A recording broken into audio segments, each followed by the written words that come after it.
2026, Nico.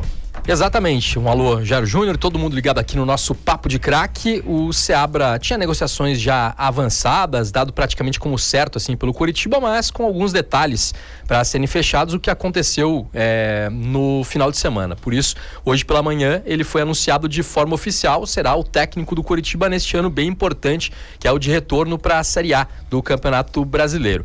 O Fernando Seabra até postou ali em conjunto com o clube um vídeo, né? Dá pra ver que ele não tá aqui, tá à distância. Ele foi em algum lugar ali com uma natureza no fundo ali pra gravar, pra mandar o seu alô ali, as primeiras palavras pra torcida alviverde, falando naquela questão de projeto, né? Normal quando um treinador assume um clube, fala que confia no projeto. E o Coritiba aposta muito nisso, né? E a gente vai falar mais hoje também na busca por reforços, e foi o que disse o William Thomas quando esteve aqui para dar uma entrevista logo após o encerramento da Série B do Campeonato Brasileiro, que o Coritiba aposta em mostrar um projeto sólido, né, para profissionais, para que eles se convençam a vir trabalhar, e muitas vezes até nem pagando tanto quanto outros locais, outros clubes, né, mas com uma garantia de pagamento e uma garantia de estrutura para realizar os seus trabalhos.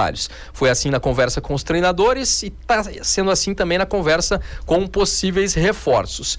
O Fernando Seabra, ele é visto como uma solução de continuidade. Em relação ao Mozart, havia aquela quase certeza, né, dos dois lados de uma permanência do Mozart, mas no final das contas ficou uma diferença financeira na negociação que não pôde ser solucionada. Então, uma semana quase depois do título da Série B, né, o Coritiba foi campeão domingo, e na sexta-feira o clube, depois de muitas entrevistas do Mozart, dos dirigentes, dizendo que ele deveria ficar, que seria o ideal, eles anunciaram a saída do treinador. O Mozart também já deu algumas outras entrevistas depois, dizendo que é algo até natural, uma negociação que não terminou da forma como os dois lados esperavam, então ele vai seguir o seu caminho e o Coritiba também seguir o seu caminho.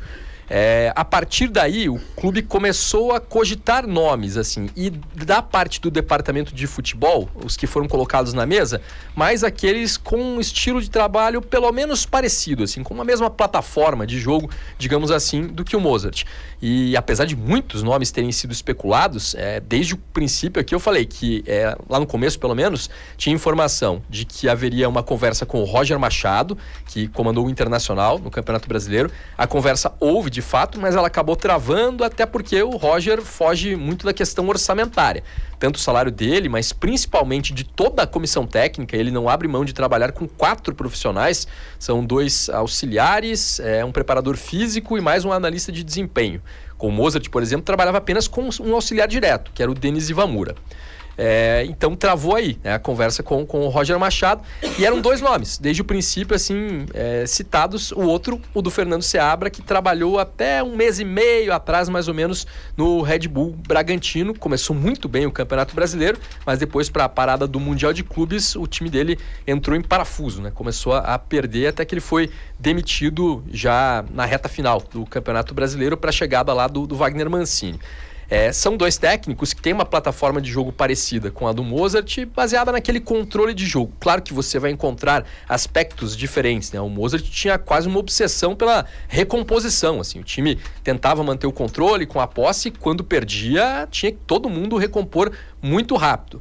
Já talvez não seja tanto a ideia do Fernando Seabra, assim, talvez de atacar um pouco mais, levar mais gente ao ataque, o que dificulta também o processo de recomposição. Mas ele também, lógico, leva em consideração isso, e foi tema de conversa entre o treinador e representantes do clube, né, o quanto poderia aproveitar de um legado do Mozart, e por ser uma plataforma parecida que pode ser desenvolvida, especialmente no aspecto ofensivo, aí chegou-se a um acordo também financeiro com o Fernando Seabra para que ele assuma então o Coritiba. Um profissional de 48 anos de idade, ele construiu a sua carreira inicialmente em categorias de base, passou pelo projeto da Red Bull, chegou a passar por Corinthians, por Santos, aqui pelo Atlético Paranaense, né, entre 2020 e 2021 ele foi o comandante da equipe Sub-17 do Furacão, e nesse período trabalhou junto com o William Thomas, que hoje é o head esportivo do Coritiba, e estava naquele momento momento comandando o futebol do Atlético, um dos comandantes do futebol do Atlético, e aí a carreira profissional dele ganha destaque nos últimos anos, nas últimas temporadas.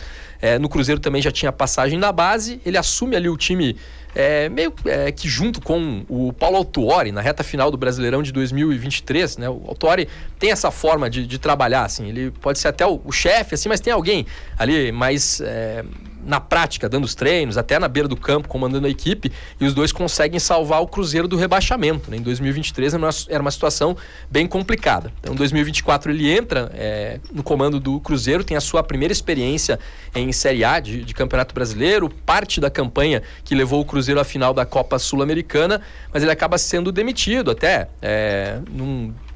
uma questão curiosa, assim, porque o dono da SAF lá do Cruzeiro, né, o Pedrinho, dono dos supermercados lá, até vazou um áudio dele, né, dizendo que o treinador tinha que colocar os reforços em campo, já que ele estava gastando milhões de reais para contratar reforços, né, uma equipe estrelada do Cruzeiro nessa última temporada, e o treinador que desse um jeito de colocar eles em campo, ou então seria demitido. Não aconteceu isso de forma imediata, né? Ele comandou o Cruzeiro na maior parte da temporada, mas deu para ver ali que talvez em relação ao tamanho dos jogadores que estavam sendo contratados, a direção, né, o dono do Cruzeiro, não considerava o Seabra o treinador ideal. Passou um tempo, ele acabou de fato sendo demitido da equipe mineira, que na sequência ainda chegaria na final da Copa Sul-Americana do ano passado. Ainda em 2024 ele assumiu o Red Bull Bragantino, luta contra o rebaixamento, e aí conseguiu os resultados necessários para manter o time de Bragança Paulista na Série A do Campeonato Brasileiro, e entrou em 2025, né, fazendo esse trabalho,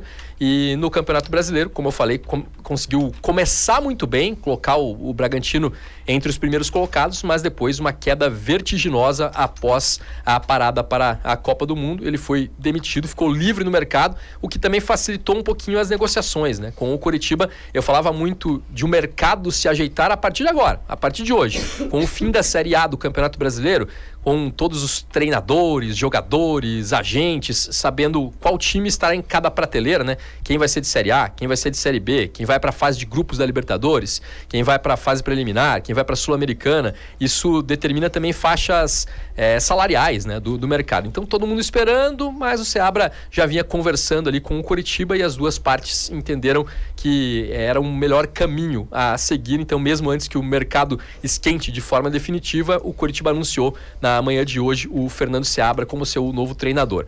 Por enquanto, ele começa à distância.